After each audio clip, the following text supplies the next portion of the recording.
When most of us are kids, we talk about what we want to be when we grow up, but a family tragedy would influence my next guest and be the deciding factor on what he wanted to be when he grew up. Tim Riedlinger is a certified prosthetist and the owner of Optimus Prosthetics, and he joins me today to discuss how he can help people who have lost a limb regain their confidence and mobility. Tim, nice to have you here. Good morning, Gail. What was that family tragedy that led to what you decided to do for the rest of your life?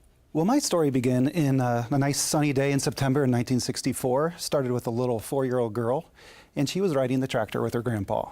And this gentleman stopped the tractor to unload silage into the silo from the tractor and asked the little girl to stay still. And of course, being 4 years old, she wanted to be with Grandpa, so she found herself climbing off the back of a tractor to go and be with Grandpa.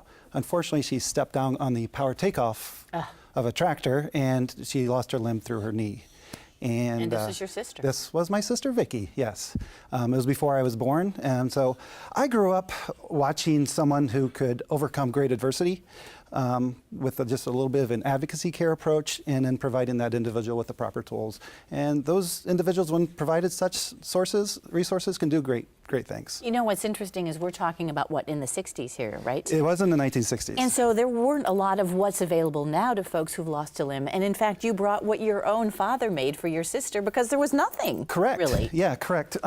During the healing process, because you're not ready to receive a prosthesis immediately after you lose your limb, there's a healing process involved. So the physical therapists at the time, in 1964, did not have a small enough walker. They only had adult-sized walkers. So my father looked at an adult walker and engineered this little walker here. He made this himself out of copper tubing for plumbing in houses. Wow.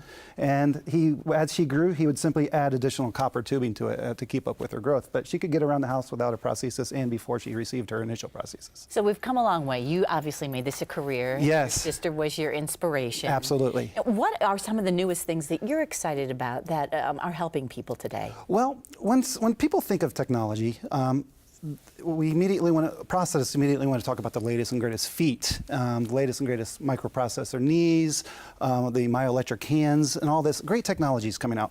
But few talk about the prosthetic socket or the interface technology. And us at Optimus Prosthetics, we feel that that is the #1 component to a prosthesis, more so than the individual components. Now, what you're talking about is the fit, how it fits on the limb. The socket houses the residual limb and allows them to comfortably and functionally wear the prosthesis, yes. Okay. And so that's what your focus is. Yeah. I mean, anybody can order parts, but it's the prosthetics expertise and to develop a soft, comfortable interface for that individual. So if you see in Vicky's prosthetic socket, it's round and very generalized in shape. Prosthetists in the past, they always want to just worry on housing the residual limb and have a global reduction. What we bring to the table is what's called a high fidelity socket interface system.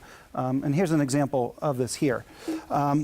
If you notice, there are 4 vertical struts and 4 compression relief areas.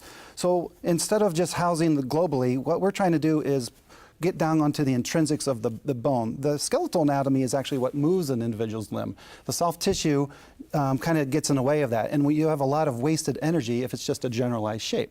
Kind of like a popsicle stick in a cup of Jell-O. There's a lot of wasted energy and not very good efficient ambulation. So what we do is we try to preload the intrinsics and get down to the skeletal anatomy by coming down in here with where it's outlined by the red, and then outlined by the black is relief. And we're showing some people using some of this, and obviously I would think that comfort's a factor too here, right, Tim? Comfort is... The is... more comfortable you are, the better you're going to walk? Absolutely. We're asking these individuals to utilize this prosthesis and get these back with bipedal ambulation. So if it's not comfortable, they're simply not going to wear it. And we certainly don't want that.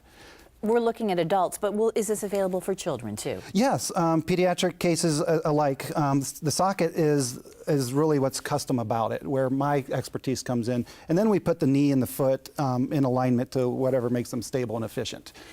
Well, Tim, this is very exciting, and I'm sure if there are people watching who know someone or someone in their family, I mean, to take a look at something that might improve their mobility and comfort is, hopefully they'll give you a call so that they can talk to you about that. Well, I would be honored to take that journey along with them and see if we could help them out. Tim, thank you. Nice to talk with you. Thank you, Gail. Appreciate it.